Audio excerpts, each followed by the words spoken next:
दो आदमी का झगड़ा होगा तो वो 2 मिनट चलेगा, 10 मिनट चलेगा, 2 घंटे चलेगा, कोई नहीं बता सकता। पत्रिका पढ़ाएं आप लोग। दो बैल का लड़ाई चलेगा, 2 घंटे चलेगा, 10 मिनट चलेगा, 10 सेकंड चलेगा, कोई नहीं बता सकता। उसके समापन की घड़ी कोई घोषित नहीं कर सकता। किसी भी वस्तु स्थिति में लड़ाई की समापन कभी भी कोई तय नहीं कर सकता। जिसके पास ज्यादा हथियार है वो सबको तहस नहस करके 2 घंटे में जंग जीत सकता है। तो जिसके पास नहीं है वो 20 दिन भी लगा सकता है। ताकत है, योजना नहीं है। वैसे ही हमने कहा कि हमने अंग्रेजों को भगाया, अपनी आजादी को हम हरगिज मिटा सकते नहीं। सर कटा सकते हैं लेकिन सर झुका सकते नहीं। ऐसी वाली बात एक से एक गाने चलते हैं और कई सारे तो विरोधाभास वाले गाने चलते हैं। दे दिए हमें आजादी बिना खड़ग बिना ढाल, ये सब आप जानते हैं कि हमको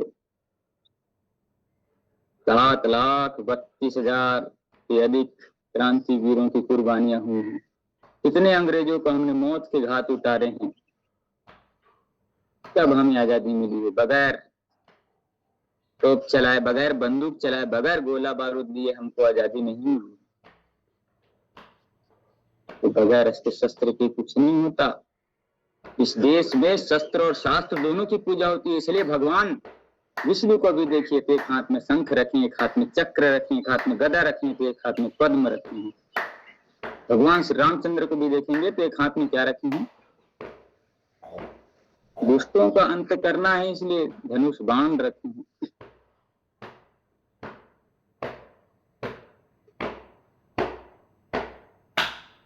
सबकी अलग अलग गुण है। 64 कलाओं से परिपूर्ण भगवान योगेश्वर भगवान श्री कृष्ण चंद्र, इसलिए अपने हाथ में बांसुरी रखी थी। तो 64 कलाएं है ना,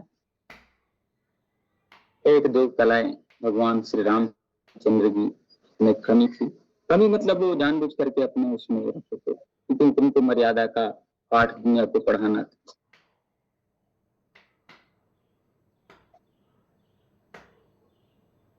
आजादी की बात आई तो बड़ा खतरनाक षड्यंत्र रचा गया। द हाउस ऑफ कॉमन्स में 1946 में एक संसद के, इंग्लैंड के संसद को कहते हैं हाउस ऑफ कॉमन्स, वहां तो अब हमको अंग्रेज भारत को छोड़ देना चाहिए।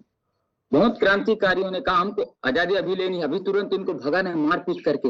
लेकिन उस समय कुछ काले अंग्रेज थे जिन्होंने शीर्ष नेतृत्व उस समय राज किया। अरे नहीं नहीं नहीं, वो लोग आए हैं तो हम उनको पूछ करके जाएंगे, उनको ससम्मान विदा करेंगे। अच्छा, तुम्हारे पूरे नस्ल की पूरे संपत्ति साम्राज्य संस्कृति की ऐसी तैसी कर दी, तुम उनका सम्मान कर रहे हो। इंडियन इंडिपेंडेंस एक्ट नाम की एक कानून पास हुआ, कपालभाति प्रणाम करेंगे सभी। तब हमको आजादी मिली है। आजादी हमको दी नहीं गई है। आजादी अगर दी गई होती तो हम 1942 में आजाद हो जाते। कब हो जाते पता नहीं चलता, उसमें दिन तिथि तारीख पता नहीं चलता, एक दिन बाद पता चलता। हाँ, इतने तारीख को 1942 में 13 सितंबर को हमको आजादी मिल गई। अंग्रेज कहाँ गए, कैसे गए, कुछ पता नहीं चलता।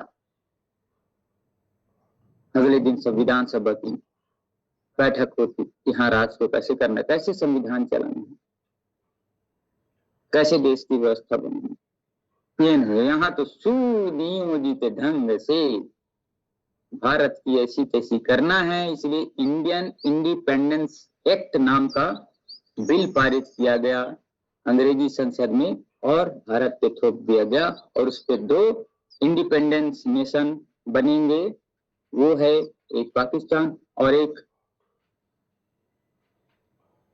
भारत। और दुनिया का सबसे बड़ा दुर्भाग्य है कि उसमें भी हमारे देश का नाम उसमें इंडिया रखा गया। उस एक्ट में, इंडियन इंडिपेंडेंस एक्ट 1946 1947 ऐसे उसमें लिखा है। और ये जो दस्तावेजी प्रमाण है आप हाउस ऑफ कॉमन्स के देख सकते हैं, यह दिल्ली में आर्काइव है, बहुत सारे संधियां हुई, वहां जाके आप देख सकते हैं। मैं जगह का नाम बता रहा हूँ, दिल्ली का आर्काइव, दिल्ली आर्काइव में आप जा करके देख सकते हैं, जिसको कहते हैं अभिलेखागार। आप पता करेंगे तो आपको पता चल जाएगा, सारे दस्तावेज अभी भी लिखे हुए पड़े।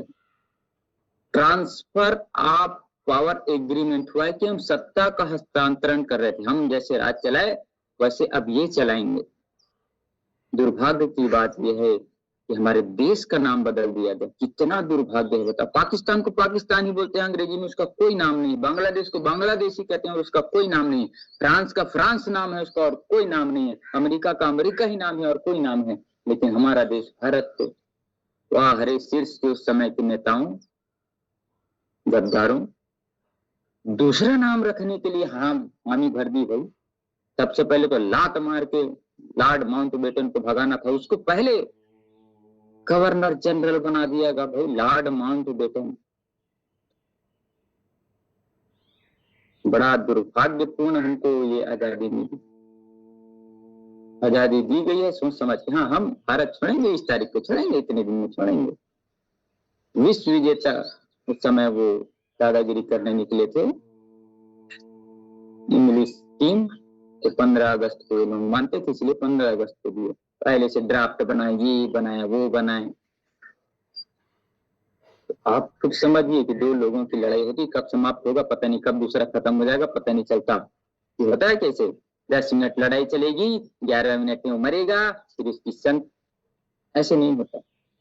यह बहुत ही सोची समझी रणनीति के साथ भारत को खंड खंड में बांटने के लिए हम, और भारत में ऐतिहासिक संधियां हुई हैं, जो संधियों कारण, जैसे हम अभी देखते हैं ना, विदेशी कंपनियों का माल भारतीय बाजार में कम रेट में होता है, लेकिन हमारी देश की जो वस्तुएं हैं उसका रेट ज्यादा होता है।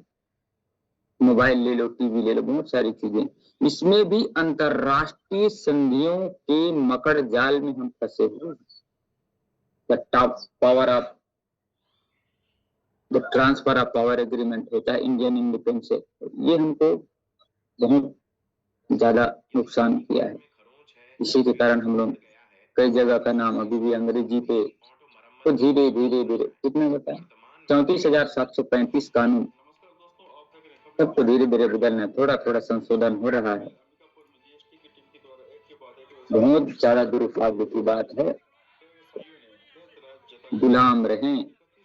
जब अमेरिका, जापान ये सब गुलामी से अपने आप को आजाद किए ना, कोई ट्रांसफर ऑफ पावर एग्रीमेंट नहीं हुआ, कोई Indian independence act, American independence act ऐसा लागू नहीं हुआ, मार पीट के भगा दिए। कब भगे अंग्रेज पता नहीं चला। और वो लोग अपनी भाषा को, अपने गौरव को, जापान लोग जापानी भाषा में ही हर चीज करते हैं। उनका कोई नाम नहीं बदला, कुछ नहीं बदला, अपने कानून खुद बनाए। वो अमेरिका लोग खुद अपने कानून बनाए, हम लोग नहीं बनाया। 2 साल 11 महीने सारा दिन ऐसे तमूरा बजाते रहे, इसका लेके आए हैं, इसका उतारे, इसका लेके आए, इसका उतारे। हमारे पास इतना अच्छा मनुस्मृति का संस्था जीता था, भारत सबसे लिया जाता क्या नीति है, तो भारत का तो दुर्भाग्य रहा। हम अपने धर्म ग्रंथों के पालन नहीं करने के कारण ही गुलाम हुए हैं। इस पे आप अध्ययन करिएगा, जो मैं बोल रहा हूँ ना, उस पे अध्ययन करिएगा कि क्यों हम गुलाम हुए थे और अभी भी गुलामी की निशानी की ओर आगे बढ़ रहे हैं। अरे यार चलता है यार, चलता है कि चक्कर में हमको चला दिया गया 800 साल। तो ऐसे नहीं करना है। तो एक आध दिन समय जरूर निकाल करके उस तथ्य को आपके बीच रखूंगा कि किस संधि के कारण, उसका नाम भी बताऊंगा, फिर आप उसको सर्च कर लीजिएगा कि इस संधि के कारण चाइनीज माल हमको सस्ता मिलता है और उसी संधि के विपरीत भारतीय माल जो है हमको महंगा मिलता है। ये सब चीजों को सोचना है, तब पता चलेगा। जब भारत आजाद हुआ था 15 अगस्त 1947 को, तो $1 और ₹1 बराबर हुआ करता था। लेकिन अंतरराष्ट्रीय मुद्रा कोष और विश्व बैंक की जो षड्यंत्र था, भारत को तहस नहस तबाह कर दिया। 27 दिसंबर 1947 को इस दोनों संस्थाओं का विश्व बैंक और अंतर्राष्ट्रीय मुद्रा कोष का गठन हुआ और उसमें जबरदस्ती सभी देशों को लाद दिया गया और हमें इतने साले नुकसान होने पड़े। $1 आज 84-85 रुपये तक लुढ़क गया। आंकड़ा ऊपर नीचे हो सकता है, लेकिन सोचिए हमारा 1 रुपया, हमारा 84 रुपये, तुमका 1 रुपया। हम काजू यहाँ 500 रुपये में खरीदेंगे ना, वो 80 रुपये में काजू खाएगा भैया, घर बैठे, अमेरिका में उच्च क्वालिटी का। सोचिए हमारा दुर्भाग्य ऐसा हो गया है। तो इन्हीं भारत की थोड़ा जानकारी अध्ययन के साथ सिर्फ मोबाइल ही न चलाएं, अच्छी अच्छी चीजों ग्रहण करें। इन्हीं शुभकामनाओं के साथ आप सभी के जीवन का मंगलमय हो, कल्याणकारी हो। अपने अपने नियमों का पालन करें, अपने स्वधर्म का पालन करें, अपने हर चीज का अच्छे से पालन करें और अपने आप को दिव्य आत्मचित्त आनंदमय बनाने के लिए अपने काम करें। ओम सर्वे भवन्तु सुखिनः, सर्वे सन्तु निरामया, सर्वे भद्राणि पश्यन्तु मा कश्चित् दुःखभाग् भवेत्। ओम शांति शांति शांति, सर्वारिष्टु शांतिर्भवतु। ओम आप सभी के हृदय में विराजमान परमात्मा को मेरा प्रणाम। ओम शांति शांति शांति। सभी अपने कार्य पे अच्छे से लगे, पूरे ऊर्जा के साथ लगे। इन्हीं शुभकामनाओं के साथ आज का दिन यह 1 जून 2025 कैलेंडर वर्ष के अनुसार नया माह लग गया है। देख करके दिनचर्या, ऋतुचर्या और आहारचर्या का पालन करें। इन्हीं शुभकामनाओं के साथ आप सभी का